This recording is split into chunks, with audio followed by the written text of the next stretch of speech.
쉼없이 박동하는 심장. 심장에서 시작해 온몸으로 혈액을 공급하는 우리 몸 가장 큰 동맥이 바로 대동맥이다. 이런 대동맥의 혈관 내막이 여러 가지 원인에 의해 찢어져 터지기 직전의 상태를 대동맥 박리라고 한다. 심장에서 나온 혈액을 전신에 공급하기 위한 혈관 중 가장 큰 혈관을 대동맥이라고 하며, 대동맥은 조직학적으로 원래 세 겹, 내막, 중막, 외막으로 구성되어 있습니다. 이 대동맥의 안쪽 내막이 찢어지면서 대동맥벽에 새로운 혈액 공간, 가승내강이 형성된 상태를 대동맥 박리, 대동맥 박리증이라고 합니다. 엄지손가락만한 굵기로 온몸 순환에 있어 없어서는 안 되는 혈관, 대동맥. 대동맥 박리는 대부분 퇴행성이지만 유전 질환의 경우 젊은 층도 방심할 수 없다. 망가진 고속도로. 오늘 TV 주치에서는 급성 대동맥 박리에 대해 자세히 알아본다. 네, 오늘 도움 말씀 위해 건양대학교 병원 흉부외과 김재현 교수 나오셨습니다. 교수님 안녕하세요. 안녕하세요. 네, 반갑습니다. 요즘엔 또 상황이 상황인지라서 이제 수술을 맡고 계신 진료과 선생님들은 정말 바쁜 나날을 보내지 않을까 싶은데요.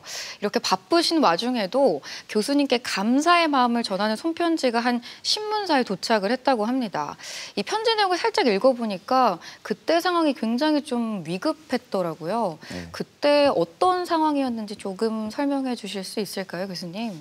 70대 남자 환자분이고 심한 흉통으로 응급실 내원하셨는데 결국 급성 대동맥 박리증을 진단받고 네. 그날 저녁에 바로 응급수술을 받으셨던 분이고 다행히 뭐 잘 회복하셔서 별 문제 없이 잘 퇴원하셨던 그런 환자분입니다. 네, 급성 대동맥 박리하면 사실 급사의 위험이 높은 질환으로 알려져 있는데요. 이 수술할 때 한 몇 시간 정도 진행을 하셨을까요? 그때 당시에는 저녁 9시 시작해서 새벽 3시에 마쳤으니까 6시간 수술 걸렸던 것 같습니다. 6시간 동안 네. 수술을 해서 결국에는 환자분이 잘 회복을 하신 거잖아요. 네. 아무래도 이제 초응급 수술이다 보니까 어려운 시간을 쭉 보내고 나서 이런 환자분들을 봤을 때 감동도 좀 크실 것 같고 보람도 크실 것 같습니다. 네네. 어떠세요, 교수님? 그런 큰 수술 후에 네. 환자분들이 뭐 별 문제 없이 잘 회복하시고 잘 깨시고 하는 것만 봐도 너무 감사하고 그 의사로서 또 보람을 느끼는데, 또 이렇게 감사 편지에 또 이렇게 고마운 마음을 표현해 주시니까 저는 또 오히려 더 감사하고 또 그게 또 제가 더 열심히 하는 어떤 계기가 되는 것 같습니다. 네. 자, 오늘은 이렇게 심장 수술에 있어서 명의로 불리시는 김재현 교수님과 함께 대동맥 박리의 원인부터 진료법 또 치료법까지 자세히 살펴보도록 하겠습니다. 자, 오늘의 주제 대동맥 박리인데요. 일단 우리 몸에서 고속도로로 좀 불리잖아요. 네. 이 대동맥은 어떤 혈관일까요? 대동맥은 심장에서 나온 혈액을 전신에 공급하기 위한 혈관 중에서 가장 큰 혈관입니다. 그래서 심장이 이렇게 있으면 심장에서 처음 이제 대동맥이 시작할 때 이 뿌리 부분이라고 해서 네. 대동맥 건부라고 하고 네. 머리 위로 올라가는 혈관을 상행 대동맥, 그리고 머리 팔로 피를 보내는 혈관들이 나오는 대동맥 궁부, 그리고 등 뒤쪽에서 다시 혈액이 내려오는 하행 흉부 대동맥, 그리고 배 쪽에서 복부 장기에 혈액을 보내는 복부 대동맥, 이렇게 크게 5부위로 나눠서 보고 있습니다. 네, 이 사진에서 보니까 약간 분지 혈관들도 있는 것 같은데요. 아까 말씀해 주셨던 대동맥 궁 부분 쪽에 위로 향하는 혈관들이 있거든요. 저기는 어디로 향하는 혈관일까요? 이 혈관은 오른쪽 머리, 뇌와 오른쪽 팔로 피를 보내는 혈관이고 네. 그리고 왼쪽 뇌로 피를 보내는 혈관, 그리고 왼쪽 팔로 피를 보내는 혈관, 이렇게 크게 세 혈관이 대동맥 궁부에서 나오고 있습니다. 그러니까 심장에서 한번 펌프질을 딱 시작하면 그 피가 대동맥을 통해서 그래도 분지혈관을 통해서 온몸 전신으로 공급이 되는 거잖아요. 네네. 그럼 전신에 피를 공급하는 이 대동맥이 굉장히 좀 튼튼한 구조로 되어 있어야 하지 않을까 싶은데요. 네네. 대동맥의 구조도 좀 살펴보면 좋을 것 같습니다. 대동맥은 높은 혈압을 견뎌내야 되는 혈관인데 이게 조직학적으로는 내막, 중막, 외막 이렇게 세 겹으로 되어 있습니다. 세 겹이요? 예. 네. 그리고 정상 크기는 남성이냐 여성이냐 그리고 신장이 크냐 적냐에 따라서 약간의 차이는 있을 수는 있지만 평균적으로는 3cm 미만을 정상으로 보고 있습니다. 세 개의 막이 있다고 했는데요. 그럼 대동맥 박리는 저 막 중에 어디가 좀 찢어지는 걸까요? 안에 내막이 찢어지면서 네. 여기 중막 쪽을 타고 박리가 쭉 대동맥을 따라서 일어나는 게 대동맥 박리입니다. 이 대동맥 박리 외에도 이 대동맥에 발생할 수 있는 질환들이 굉장히 다양하잖아요. 네. 좀 간략하게 하나씩만 좀 짚어볼게요, 교수님. 네네.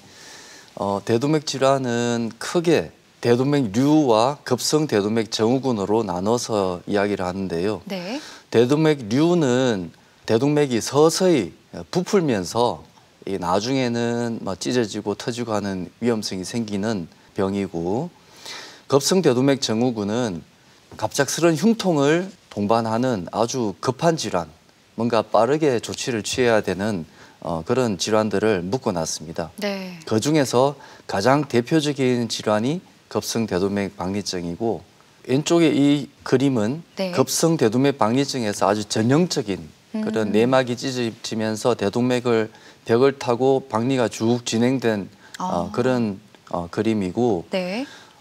이거는 대동맥 벽내 혈종이라고 해서 이렇게 피멍이 드는 식으로 진행되는 질환. 결국은 이 모든 것을 급성 대동맥 박리의 큰 범주 속에 같이 생각을 하고 있습니다. 네, 그렇군요. 이 대동맥 질환 중에서도 오늘의 주제가 방금 말씀해주신 급성 대동맥 박리인데요. 이 급성 대동맥 박리증이 어떤 건지 이 CT 사진도 함께 보면서 좀 더 자세히 설명을 들어보도록 하겠습니다. 네.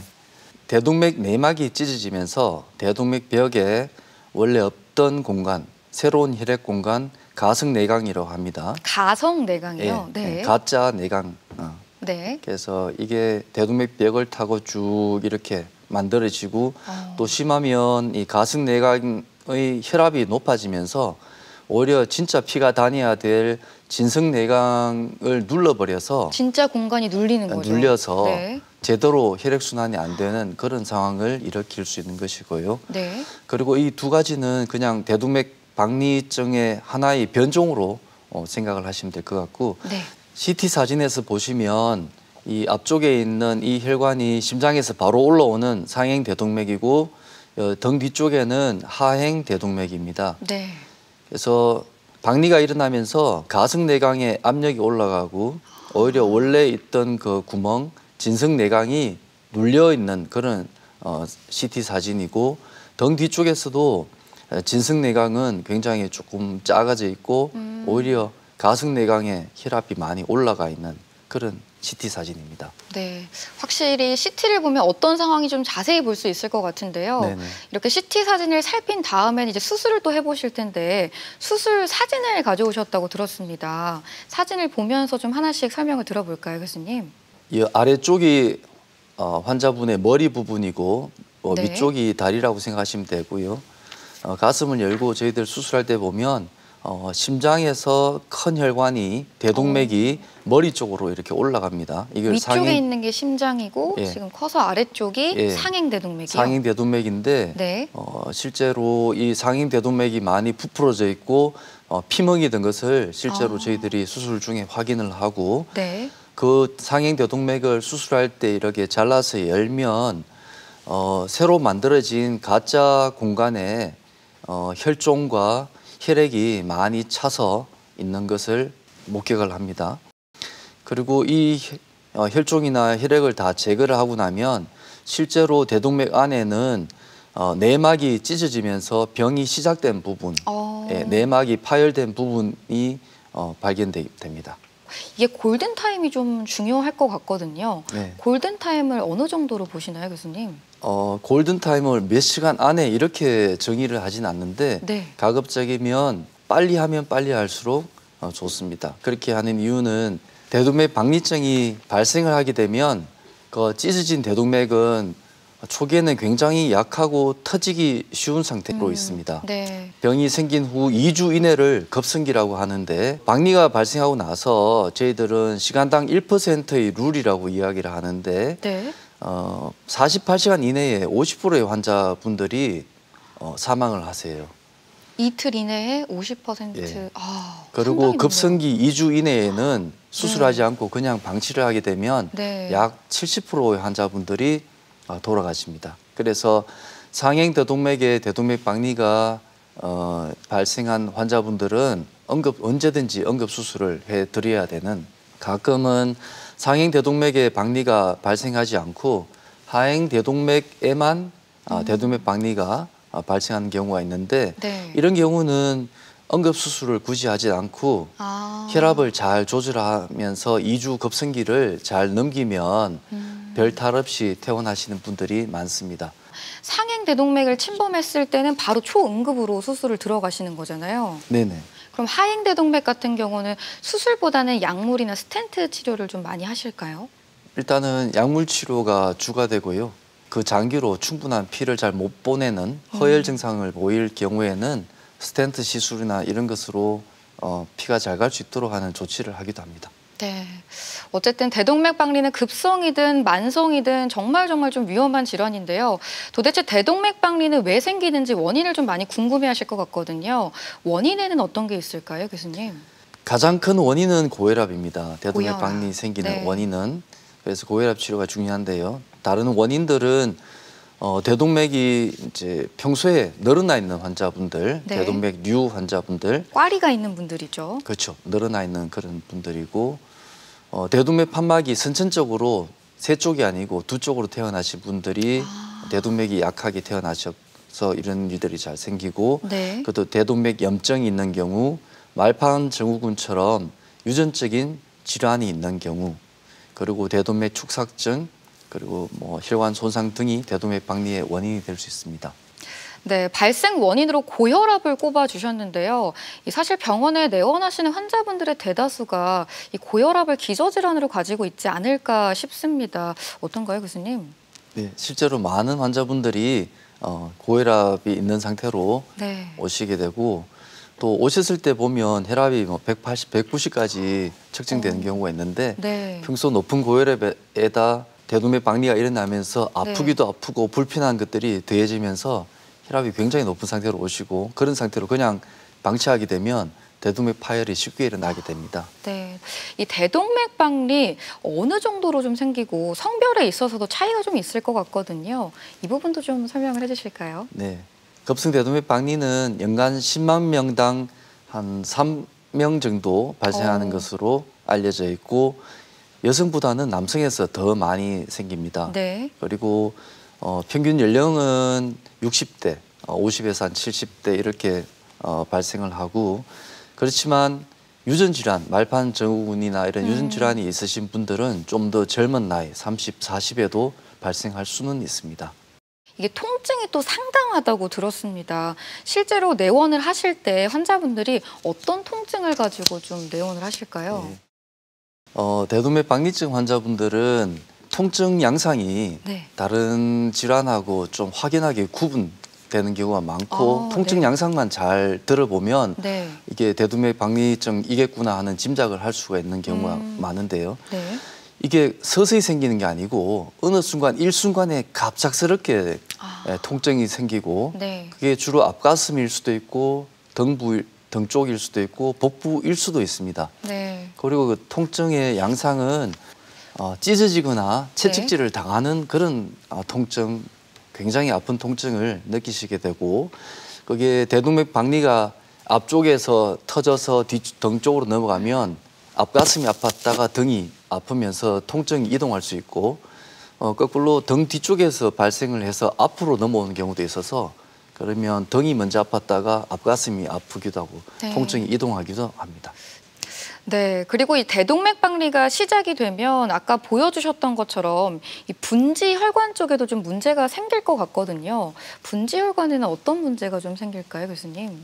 대동맥이 박리가 되면 터지지 않더라도 약해진 혈관을 타고 피가 스물스물 새어 나와서 심장막 안에 피가 고이면서 마지막에는 심장을 눌러서 혈압이 안 나오게 할 수도 있고요. 네.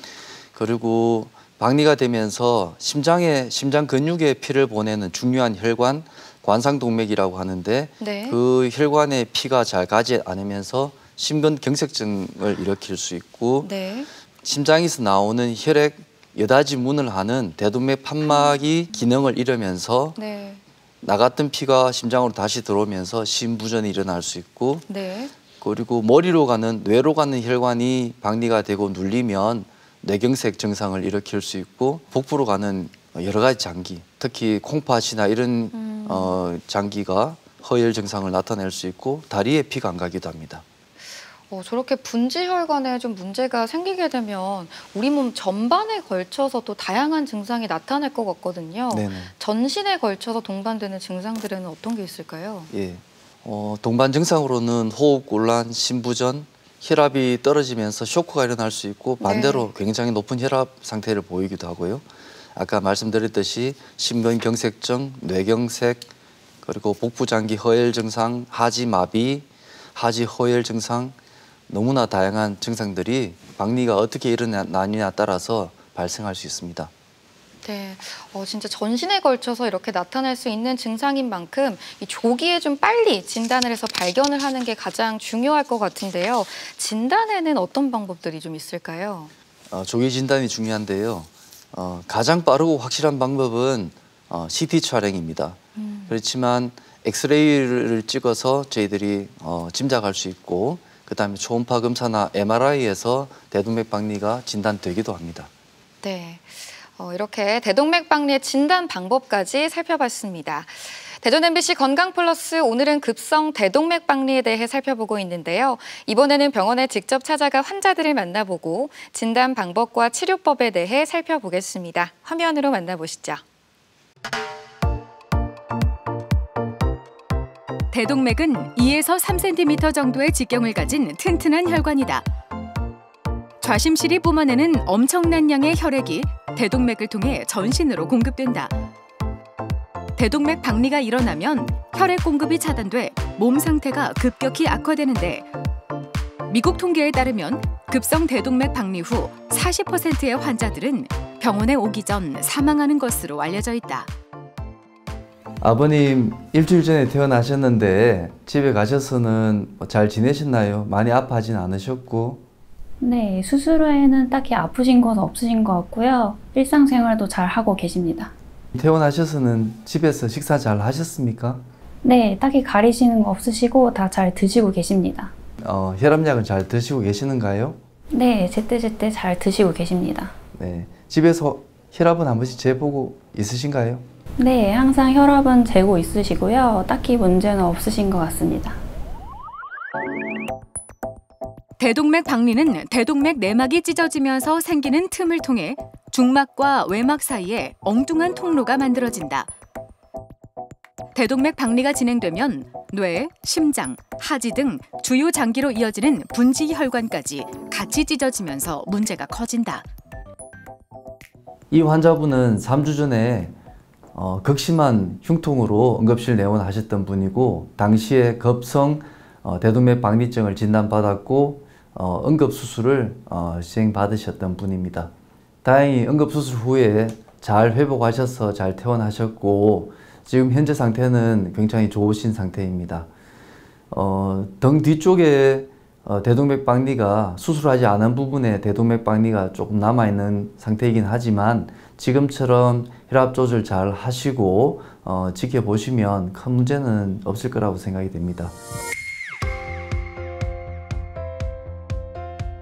대동맥 박리는 만성질환이 있거나 흡연력이 있는 65세 이상, 또 혈관질환 가족력이 있는 경우엔 검진을 통해 조기 진단을 받는 것이 중요하다. 특히 대동맥 박리는 발생 직후 1시간이 지날 때마다 사망률이 1%씩 올라가는 것으로 알려져 있어 신속하고 정확한 치료가 무엇보다 중요하다. 퇴원하셔서는 그래도 많이 아픈 것 없이 잘 지내셨죠? 네, 지금 그래도 조금 결리는 부분이 있기는 한데 그때랑은 많이 괜찮아졌습니다. 좋아진 것 같아요. 네. 제가 지어드린 약은 잘 드시고 계시죠? 네, 약 잘 먹고 있습니다. 네네. 혈압 조절이 중요한데 혈압은 평소에 어떻게 나오나요? 혈압도 정상 범위에서 잘 유지되고 있는 것 같습니다. 예. 요즘 담배는 잘 끊으셨죠? 네, 요즘 담배는 그 이후로 안 피고 있습니다. 네, 잘 하시고 과음도 하시면 안 됩니다. 네, 최대한 안 먹으려고 노력하고 있습니다. 급성 대동맥박리 환자 대부분은 동맥경화에 의해 대동맥류를 갖고 있지만 환자의 30%는 대동맥류가 없는 상태에서도 유전적 질환이나 대동맥 내벽의 문제 등으로 발생할 수 있다. 발병 연령대 또한 20대부터 80대까지 다양하다. 이 환자분은 1년 전에 급성 대동맥 박리증을 진단받으셨던 분이긴 한데 상행 대동맥이 아닌 하행 대동맥에만 급성 대동맥 박리증이 있어서 수술하지 않고 약물 치료로 잘 치료하고 퇴원하셨던 분입니다. 이번에 1년 만에 촬영한 CT 검사에서 대동맥은 크기가 더 늘어나지 않았고 혈액순환도 잘 되는 상태인 것을 확인했습니다. 앞으로도 지금처럼 혈압 조절을 잘 하면서 지켜보면 될 것 같고 주기적으로 CT 검사는 필요할 것 같습니다. 급성 대동맥 박리 치료는 발생 부위와 심각성, 합병증 등을 고려해 결정된다. 주로 약물 치료와 수술적 치료가 이루어지는데 진단 과정에서 혈압과 맥박수를 안정시켜 대동맥 파열을 막고 통증을 조절하는 것이 중요하다. 또한 치명적인 합병증을 유발할 수 있기 때문에 조기 발견과 신속한 치료가 필수다. 대동맥 박리가 발생하면 매우 높은 혈압을 견뎌내지 못하고 결국 대동맥 파열, 사망으로 이르는 경우가 흔히 일어납니다. 특히 상행 대동맥에 대동맥 박리가 발생하면 1시간당 1%씩 대동맥 파열 위험이 증가하여서 약 50%가 48시간 이내 사망하며 발생 14일을 기준으로 하는 급성기를 거치면서 약 70% 환자가 사망하는 매우 중환 응급질환입니다. 따라서 빠른 진단과 적극적 수술 및 치료가 중요합니다. 심장을 건강하게 오랫동안 쓰기 위해서는 무리하지 않는 것이 지혜다. 급성 대동맥 박리를 예방하기 위해선 무엇보다 혈압 관리가 중요하고 체중 조절과 규칙적인 운동 그리고 금연은 필수다. 온몸 순환의 스위치를 끄는 돌연사의 주범 급성 대동맥 박리. 신속한 대처가 생명을 구할 수 있다. 병원을 찾아가서 환자들을 만나보고 급성 대동맥 박리에 대해 살펴봤습니다. 저희가 앞서서 이제 대동맥 박리 증상에 대해서 좀 살펴봤는데요. 어떤 분들은 이게 약간 체한 것 같다 하는 느낌이 드시는 분들도 있다고 하더라고요. 근데 이제 고령의 분들은 이게 체한 줄 알고 손을 따거나 뭐 소화제를 드셨다가 더 응급으로 찾아오시는 분들도 있지 않을까 싶은데요. 혹시나 그런 사례들도 좀 있을까요? 대동맥 박리 후에 복부 통증을 주 증상으로 하시는 분들도 종종 있고요. 그리고 급성 심근경색증에서도 복부 통증을 주 증상으로 하시는 분들도 있어서 감별 진단이 필요합니다. 네, 아무래도 급성 대동맥 박리는 늘 응급이잖아요. 그렇기 때문에 내 몸에 기저질환이 있는지 그리고 내 몸 상태는 어떤지 평소에 좀 자주 체크해보는 습관을 들여보시면 좋을 것 같습니다. 자, 지금부터는 급성 대동맥 박리의 영상검사 소견부터 치료법까지 하나씩 좀 살펴볼 텐데요. 우선 엑스레이 검사 소견부터 좀 살펴볼까요? 흉부 X선을 찍으면 급성 대동맥 박리증 환자분들은 종격동이 확장된 소견을 관찰할 수 있는데요. 정상인 엑스레이하고 비교를 해보시면 네. 심장에서 나오는 큰 혈관의 음영이 엑스레이에 나타나는 것인데 네. 이렇게 상행 대동맥 통해서 등 뒤에는 하행 대동맥이라고 보시면 됩니다. 근데 대동맥 박리 후에는 혈관이 확 늘어나게 되고 그 늘어난 혈관들이 상행 대동맥에서도 늘어나고 그러면 하행 대동맥에서도 혈관이 늘어나니 흉부 X선을 찍으면 이 부분 종격동 확장 소견이 있는 경우가 자주 있습니다. 저게 부풀어 오른 거죠, 그렇죠. 혈관들이. 네. 근데 사실 엑스레이 상으로만은 어느 정도는 알 수 있겠지만 어느 정도 좁혀졌는지 자세히 알 수는 없을 것 같아요. 네네. 그래서 좀 CT가 필요하지 않을까 싶은데요. 이 CT 검사 소견도 좀 살펴보면 좋을 것 같습니다. 네네. CT를 찍으면 대동맥 박리된 상황을 가장 정확하게 파악할 수 있는데요. 심장에서 올라가는 큰 혈관 상행 대동맥이 이렇게 보이고 올라갔다가 다시 등 뒤쪽에서 내려가는 하행 대동맥이 CT에서 보입니다. 그러면서 안에는 진짜 내강, 진승 내강이 가승 내강으로 인해서 많이 눌려 있는 소견을 확인할 수 있고 어떤 경우는 신체 장기에 제대로 피가 가지 못하는 상황까지 저희들이 파악할 수 있습니다. 이 대동맥 박리의 경우에는 어느 정도 박리가 됐는지 그리고 박리가 된 범위에 따라서 또 침범도에 따라서 종류도 좀 나누어질 것 같거든요. 이게 나누는 이 분류법이 있다고 들었습니다. 네네. 일단 대동맥 박리는 시기적으로 2주를 기점으로 해서 네. 박리 후 2주 안에를 급성기, 그 이후를 만성기라고 해서 네. 급성기는 저희들이 굉장히 주의 깊게 또 봐야 되는 시기이고요. 그리고 분류는 스탠포드 분류법과 더베키 분류법 두 가지가 같이 혼용돼서 사용하고 있는데 우선은 상행대동맥, 심장에서 올라가는 큰 혈관, 상행대동맥이 침범되어 있느냐 따라서 이거를 스탠포드 타입 A라고 하고 상행대동맥 침범되지 않은 타입 B라고 합니다. 그리고 더베케 분류법은 좀 더 자세하게 분류한 것인데 상행 대동맥 침범이 되어 있다 하더라도 모든 대동맥 혈관이 같이 박리가 된 타입 1 그리고 상행 대동맥만 침범된 타입 2 이렇게 나누고 타입 B는 더베케 타입 3로 이렇게 같은 걸로 보고 있습니다. 네, 그럼 지금부터는 약물 치료에 대해서 하나씩 살펴보도록 하겠습니다. 약물 치료 좀 설명해 주실까요? 환자분 처음 응급실에 오면 혈압이 굉장히 높게 나타나시는 분들도 있고 그 상태로 두면 대동맥 박리는 점점 진행하고 대동맥 파열의 위험이 있습니다. 상행 대동맥을 침범한 A형이든지 응급수술이 필요한 A형이든지 하행 대동맥만 침범된 B형이든지 간에 대동맥 벽에 가해진 스트레스를 줄여주기 위한 충격 완화 치료를 해야 됩니다. 그래서 맥박을 60에서 80회 미만 좀 느린 맥박이 유지될 수 있도록 해야 되고 혈압도 120에 80이 정상이라고 하면 정상 혈압보다도 조금 더 낮은 혈압이 유지될 수 있도록 여러 가지 주사약을 써서 혈압을 떨어뜨리고 그리고 초기에 많이 안정이 되면 나중에는 먹는 약으로 처방을 하더라도 적극적인 충격 완화 치료가 필요합니다. 그리고 환자분들 처음 응급실에 오셨을 때는 굉장히 통증을 호소하시는 분들이 많고 그 통증을 그냥 방치하게 되면 오히려 혈압을 점점 더 높여서 대동맥 파열을 일으킬 수 있으니까 그때는 아주 적극적인 진통제를 사용해서 통증 치료를 해야 됩니다. 네. 자, 그리고 이제 급성의 경우에는 바로 또 수술을 들어가신다고 했는데요. 지금부터는 수술적 치료에 대해서도 하나씩 살펴보도록 하겠습니다.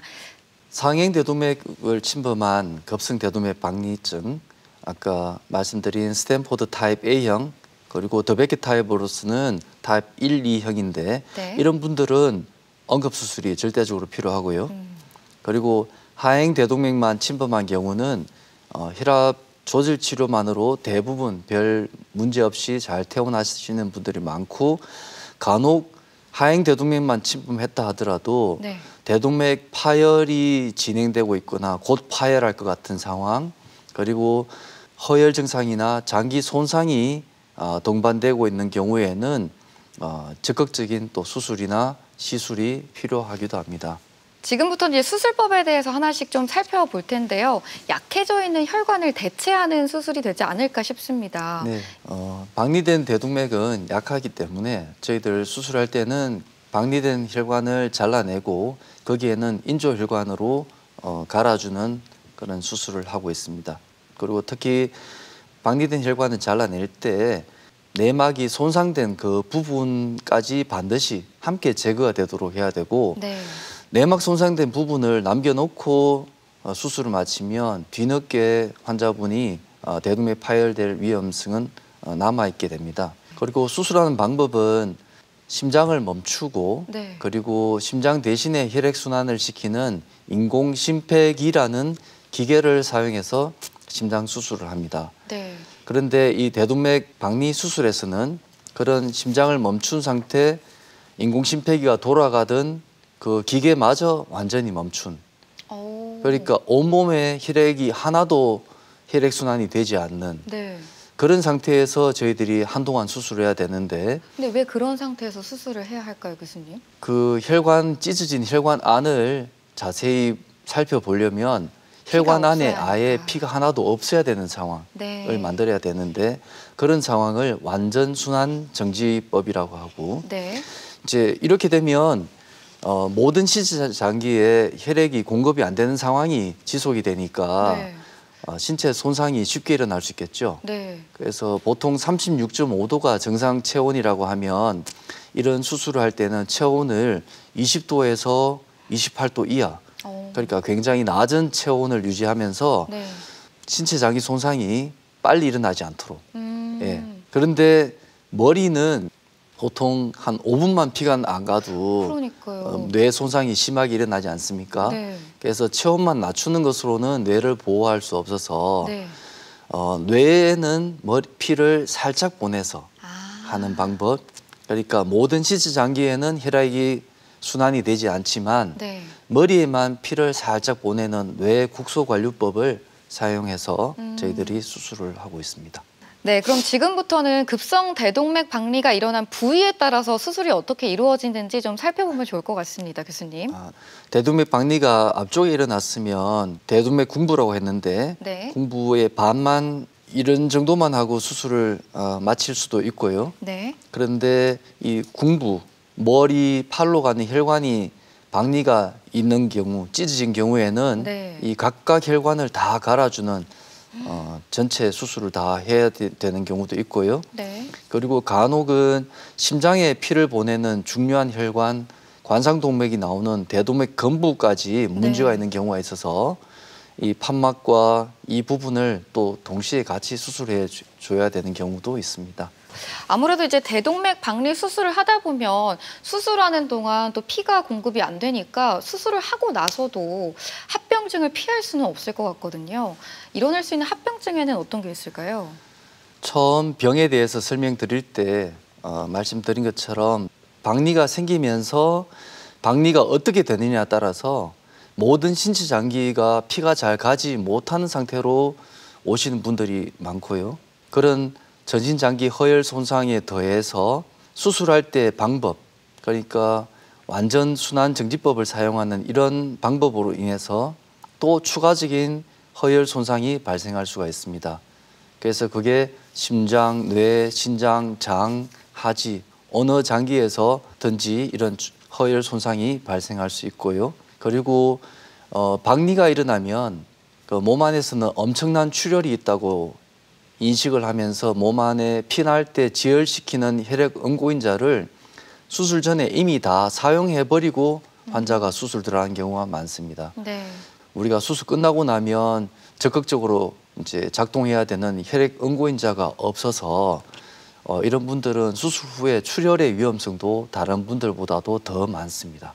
종합적인 결과를 살펴보면 전 세계적으로 대동맥 박리 레지스트리의 현재 결과에도 평균 22%의 병원 사망률을 보이고 있고 좀 잘한다고 하는 독일 레지스트리에서도 17%의 병원 사망률을 보이고 있습니다.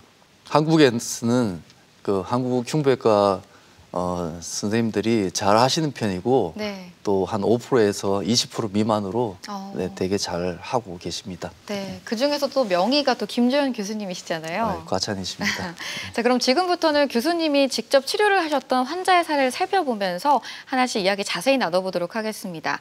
자, 먼저 첫 번째 환자는 어떤 환자였을까요? 77세 남자 환자분이고 평소 고혈압이 있으셨던 분이고 호흡곤란, 복통을 호소하면서 응급실로 내원하셨는데 CT를 찍어보니 이렇게 상행대동맥, 하행대동맥이 같이 침범된 스탠포드 타입 A 대동맥 박리증이었고 또 여기 보시면은 복부에서는 오른쪽 콩팥이 관료가 네. 되지 않습니다. 네. 왼쪽 콩팥은 보이는데요. 네. 그래서 박리로 인해서 우측 신장에 관류 이상이 동반된 그런 환자분이었습니다.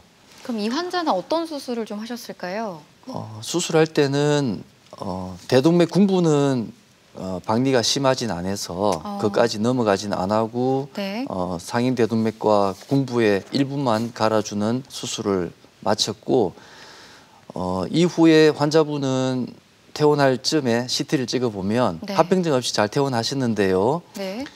오른쪽에 그 콩팥은 결국은 피가 충분히 가지 못하면서 콩팥 한쪽은 잃어버린 상태가 되었지만 네. 그래도 왼쪽 콩팥이 잘 작동하면서 소변은 잘 보시고 큰 문제 없이 퇴원하셨던 분입니다. 그럼 수술을 하고 나면 보통 언제부터 좀 정상적인 생활을 할 수 있을까요? 정상적인 생활은 보통 퇴원할 무렵에는 혼자서 일상생활은 다 하실 정도는 됩니다. 그런 정도로 또 퇴원을 하시는군요. 예. 자, 이렇게 또 첫 번째 환자 사례 살펴봤고요. 이어서 두 번째 환자 사례도 좀 살펴보겠습니다. 이 환자는 어떤 환자셨을까요? 조금 더 심하게 박리가 일어나셨던 분인데요. 63세 여자 환자분이고 역시 평소 고혈압이 있으셨고 네. 오실 때는 양쪽 다리에 힘이 완전히 없어서 제 다리를 덜 수 없는 그런 상태였고 네. 왼쪽 다리는 혈액순환이 아예 안 돼서 굉장히 찬 상태, 피가 순환이 거의 안 되는 그런 상태로 오셨고 소변까지 같이 안 나오는 그런 상태였습니다. 그래서 CT 검사에서는 역시 급성 대동맥 박리증 스탠포드 A형이었고 CT 사진을 보시면 네. 양쪽 콩팥이 조형이 되지 않습니다. 콩팥에 피가 안 가는 상태. 네. 그리고 왼쪽 다리에는 딱 끊겨서 피가 또 흐르지 않는 그렇죠. 네. 그런 상태였습니다. 그럼 이 환자는 어떤 수술 좀 하셨을까요? 역시 그 대동맥 군부 일부와 상행 대동맥을 갈아주는 인조혈관으로 갈아주는 수술을 하셨는데 수술 후에 혹시나 왼쪽 다리에 피가 계속 안 가는 상황이면 그 다리에 피가 잘 갈 수 있는 수술을 같이 해드리려고 계획을 했었는데 다행히 앞쪽에 수술이 잘 되고 난 후에 피가 다시 왼쪽 다리에는 피가 잘 흐르기 시작해서 다행히 추가적인 수술 없이 마쳤고 퇴원은 한 20일 정도 후에 별 문제 없이 퇴원하셨습니다만은 콩팥 양쪽 중에 오른쪽 콩팥은 피가 잘 가지 못하는 그렇지만 네. 양쪽 콩팥 중 왼쪽 콩팥은 잘 기능을 다시 하면서 투석 없이 잘 퇴원하셨던 분입니다. 네, 이렇게 두 번째 환자 사례까지 살펴봤는데요. 이 대동맥 박리 경우는 파열까지 이어지지 않기 위해서 예방을 하는 게 가장 중요하지 않을까 싶습니다. 예방법에는 어떤 게 있을까요? 많은 환자분들이 고혈압을 갖고 계시는 분들이 많고 실제로 고혈압이 그 급성 대동맥 박리의 원인이 되고 있어서 적극적인 고혈압 치료가 필요합니다. 그래서 환자분들 보면 고혈압이 높은데도 평생 고혈압 약을 먹어야 된다는 이야기를 듣고 안 먹으려고 버티다가 박리가 생기기도 하고 또 혈압이 어느 정도 유지된다고 해서 자의적으로 약을 끊어버리는 경우도 있고 고혈압 약을 드시지만은 또 제대로 혈압 조절이 안 되는 상태로 그냥 일정한 양만 계속 드시는 그런 분들도 있어서 정말 적극적인 고혈압 치료가 필요하고요. 그리고 대동맥이 부푸는 질환이 대동맥류가 평소에 없는지 어떤 위험 요소가 있으신 분들은 건강검진을 통해서 대동맥 이상이 없는지 미리 알아보시는 것도 또 중요합니다. 그리고 유전적으로 말팡 증후군이나 이런 가족력이 있으신 분들은 유전 상담을 하고 대동맥 검사를 하시는 것이 중요할 것 같습니다. 네. 대전 MBC 건강플러스 오늘은 급성 대동맥 박리에 대해 살펴보고 있습니다. 이번에는 이와 관련된 오해와 진실을 OX로 풀어보겠습니다. 네, 대동맥 박리와 관련된 OX 질문 준비했습니다. 먼저 첫 번째 질문인데요. 이 대동맥 박리는 통증의 양상으로도 구별을 할 수가 있습니다. 이 등 한가운데 윗부분이 찢어질 듯 아프면 대동맥 박리를 의심할 수 있다. O일까요? X일까요? 네, O입니다. 찢어질 듯이 아픈 통증은 다른 질환에서는 잘 볼 수 없는 좀 독특한 증상이라고 할 수 있겠습니다. 네, 두 번째 OX 질문입니다. 이 대동맥 박리를 일으키는 주요 원인들이 몇 가지가 있었는데요. 급사의 위험이 있는 대동맥 박리는 가족력과는 무관한 질환이다. O일까요? X일까요? 저는 세모라고 하겠습니다.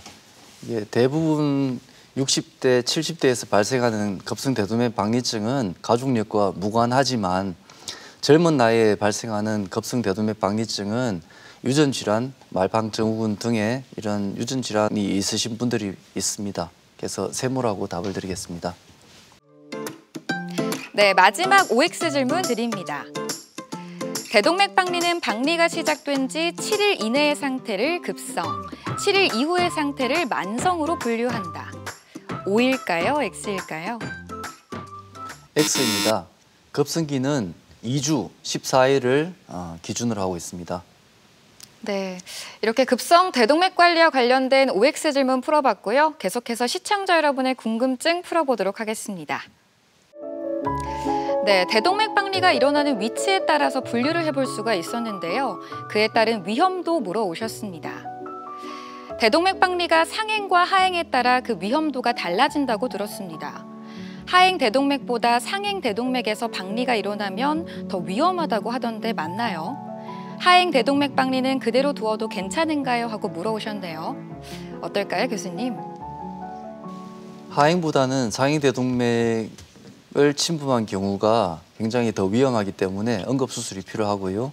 그리고 하행 대동맥에만 박리가 생긴 경우는 혈압 조절을 잘 하시면 대부분 오랜 기간 별 문제 없이 지내시는 분들이 많습니다. 하지만 세월이 지나면서 점점 박리된 혈관이 조금씩 부풀어 오르면서 대동맥류가 되는 경우가 있어서 주기적으로 검사를 하면서 추가적인 수술이나 시술이 필요하기도 합니다.